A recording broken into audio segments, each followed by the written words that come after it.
ভিতরে ইযহাব ইলাল বাইত, ঘরে চলে যাও, ঘরে যাইয়া নির্জনে বসে তুমি আল্লাহ রাব্বুল আলামিনের কাছে ক্ষমা চাও। আল্লাহ রাব্বুল আলামিন ইচ্ছা করলে তোমাকে maaf করে দিতে পারে। আমার মায়েজ বিন মালিক আল্লাহ রাসূলের দরবার থেকে বের হইয়া সুজা এবার মায়েজ বিন মালিকের বাড়িতে ঘরে প্রবেশ করেছে। যেই মাত্র ঘরের ভিতরে ঢুকেছে আবার সেই গুনাহের কথা স্মরণ হয়ে যায়।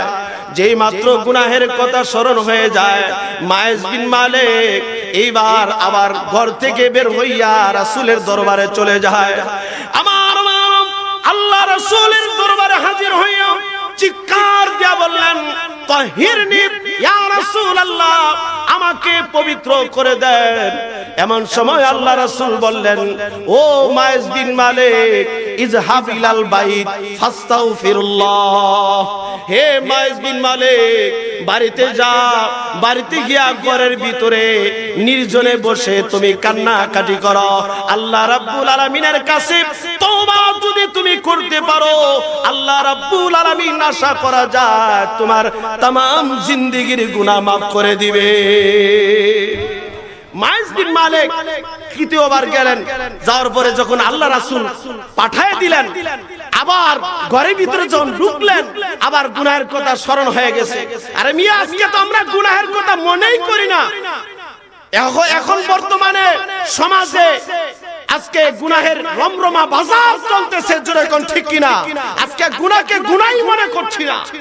আর সাহাবায়ে কেরাম একটা গুনাহ করে ফেললে সেটা যতক্ষণ পর্যন্ত ক্ষমা না হবে, আল্লাহর আদালত থেকে হুকুম না আসবে নবীজির কাছে, ততক্ষণ পর্যন্ত ঘর বাড়ি সব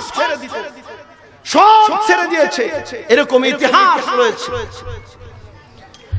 চতুর্থবারে মায়েজ বিন মালিক যখন আল্লাহ রাসূলের কাছে গেলেন, ইয়া রাসূলুল্লাহ, তাহিরনি, আমাকে পবিত্র করে দেন। আল্লাহ রাসূল বললেন, সাহাবায়ে কেরামদেরকে ডাক দিলেন, ও সাহাবীরা, তোমরা কি মায়েজ বিন মালিককে কি তোমরা চিনোনি? সাহাবায়ে কেরাম ডাক দিয়ে বললেন, ইয়া রাসূলুল্লাহ, মায়েজ বিন মালিক খুব ভালো মানের মানুষ, খুব চরিত্রবান একজন মানুষ, খুব ভালো মানুষ, ভালো আপনার সাহাবী। আল্লাহ রাসূল দ্বিতীয়বার প্রশ্ন করলেন সাহাবীদেরকে, ও সাহাবীরা, মায়েজ বিন মালিক কি পাগল নাকি? ইয়া রাসূলুল্লাহ, মায়েজ বিন মালিক পাগল নন, কোনদিন তো পাগলামিও করতে দেখি নাই। আমার মায়েজ বিন মালিক উনাকে সামনে রেখে আল্লাহ রাসূল সাহাবায়ে কেরামদেরকে বললেন, ও সাহাবীরা, তাহলে মায়েজ বিন মালিক এমন করতেছে কারণ কি? মায়েজ বিন মালিক রাদিয়াল্লাহু তাআলা আনহু আল্লাহ রাসূলের কাছে গিয়ে কানে কানে বলে দিলেন, ইয়া রাসূলুল্লাহ, আমি জিনা করেছি। কি করেছি? জিনা করেছি। আমার আজকে আমরা দিন রাত জিনা করে চলেছি, কিন্তু আমাদের ভয় নাই অন্তরের ভিতরে। আসলে মুসলমান দাবি করি, কিন্তু আমাদের নামটা মুসলমানের খাতায় আছে কিনা জানা দরকার। গুনাহ এমনি ভাবে করে যাচ্ছি, বড় বড় গুনাহ করে যাচ্ছি, কোনো চিন্তা নাই। আমার যে মাত্র আল্লাহ রাসূল মায়েজ বিন মালিকের কাছ থেকে গুনাহের কথা শুনলেন, আল্লাহ রাসূল সাহাবায়ে কেরামদেরকে এবার বললেন, ও সাহাবীরা, একটা গর্ত খনন করো, এই গর্তের ভিতরে মায়েজ বিন মালিককে রেখে পাথর মেরে দুনিয়া থেকে বিদায় করে দেওয়া হবে। সাহাবায়ে কেরাম পয়গম্বরের হুকুম পাইয়া একটা গর্ত খনন করলেন। গর্ত খনন করার পরে মায়েজ বিন মালিককে গর্তের ভিতরে রাখলেন। আল্লাহ রাসূল নির্দেশ দিলেন, তাকে পাথর মারতে মারতে দুনিয়া থেকে বিদায় করে দাও। আমার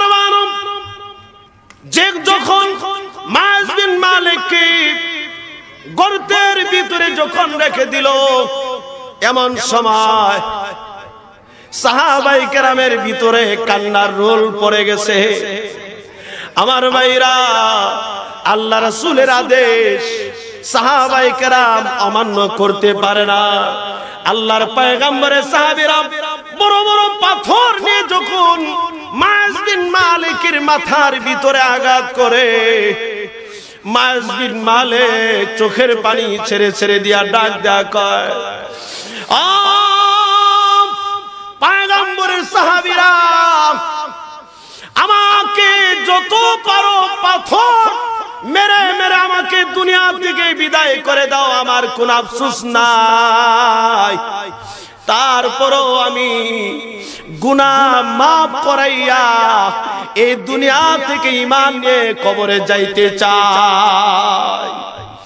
আমার পয়গম্বরের সাহাবীরা মায়েজ বিন মালিককে পাথর মারতে মারতে যখন একবারে দুনিয়া থেকে বিদায় করে দিচ্ছে, এমন সময় পয়গম্বরের একজন সাহাবীর পাথরের আঘাতে মায়েজ বিন মালিকের শরীর থেকে রক্ত ছিটকে একজন সাহাবীর শরীরের ভিতরে লেগে যায়। সাহাবী চিৎকার দিয়ে ডাক দিয়া কয়, আফসোস আফসোস আফসোস, এই মায়েজ বিন মালিকের পচা রক্ত আমার শরীরে কেন আসলো? যখন সাহাবী এই কথা বলে ফেললো, আল্লাহ রাসূল ডাক দিয়া বললেন, ও আমার সাহাবীরা, মায়েজ বিন মালিকের রক্ত কেন তোমরা নাপাক বলতেছো, কেন তোমরা পচা বলতেছো?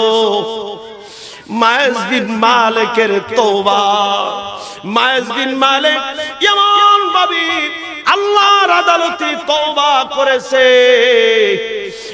যে মায়েজ বিন মালিকের তওবা যদি আমার বর্তমানে तमाम পৃথিবীর ভিতরে যত উম্মত গুনাহগার উম্মত আছে, এরপরে কিয়ামত পর্যন্ত যত আমার উম্মত আসবে, সমস্ত গুনাহগার উম্মতের যদি মায়েজ বিন মালিকের তওবা বন্ট করে দেওয়া হয়, আমার সকল গুনাহগার উম্মত মায়েজ বিন মালিকের তওবার কারণে সবাই ক্ষমা পাইয়া জান্নাতে চলে যাবে। কিন্তু মায়েজ বিন মালিকের তওবা অবশিষ্ট থেকে যাবে। চিন্তা করছেন? সাহাবায়ে কেরাম গুনাহ করে ফেললে সাথে সাথে পেরেশান হয়ে যাইতেন, হয়রান হয়ে যাইতেন। কিন্তু আজকে আমরা গুনাহ করে যাচ্ছি, এমন ভাবে গুনাহ করে যাচ্ছি যা আমরা নিজেরাও বলতে পারি না কত গুনাহ করলাম। এই জন্য আমার ভাইয়ের আমি বলবো, আর না 14 ফেব্রুয়ারি আর নয় নামাজ ছেড়ে দেওয়া, ফিরে আসো এই দুনিয়াতে আল্লাহ আল্লাহ রাসূলের বিধান অনুযায়ী জিন্দেগি গঠন করে तमाम जिंदगीर गुनाह क्षमा कराइया खाटी दिले तौबा करे আল্লাহ আল্লাহ রাসূলের বিধান অনুযায়ী আমল করে আমলের পাল্লা বাড়ি করে কবরে যাইতে পারি, এই চিন্তা ফিকির নিয়া এখনো সময় আছে, ফিরে আসো, নতুবা উপায় আর নাই। না হয় উপায় থাকবে না। জাহান্নামের আগুন এত ভয়ানক, এত কঠিন, সেই জাহান্নামের আগুনের ভিতর আমরা কেমনি ভাবে থাকবো, চিন্তার বিষয়। এই জন্য আমার ভাইরা, আর নয় নামাজ মিস দেওয়া। আমরা নামাজ 5 ওয়াক্ত নামাজ পড়তে রাজি আছি না নাই?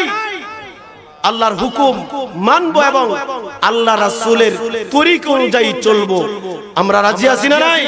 আজকে আমরা তো দেখা যায় যে রাসূলকে ভালোবাসি, যে আয়াতে কারিমা তেলাওয়াত করেছি যে আল্লাহ রাসূল সাল্লাল্লাহু আলাইহি সাল্লামকে অনুসরণ করার কথা বলেছে।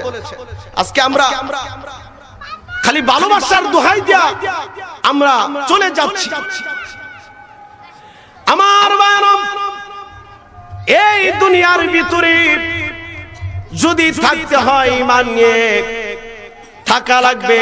তাহলে যদি এই দুনিয়াতে ভালো কাজ করে যাইতে পারি, রাসূলকে অনুসরণ করে আল্লাহর হুকুম মেনে যদি এই দুনিয়া থেকে বিদায় হতে পারি, তাহলে দুনিয়ার মানুষগুলো আমাকে ভালো বলবে, আল্লাহও ভালো জানবে।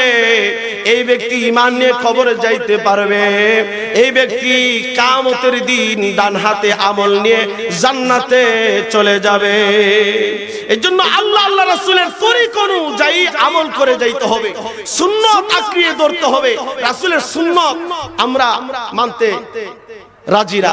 কয় হয় যুবক বয়স হুজুর অনেক দাঁড়িয়ে রাখু, বিয়া শাদী কইরা লই, পোলা বান্ধব একখান হোক, তারপরে কিন্তু দেখা যায় আমরা সেগুলো করি না, কিন্তু গুনাহের দিকে রওনা দিয়েছি, আল্লাহ আল্লাহ রাসূলের হুকুম অনুযায়ী আমরা আমল করছি না।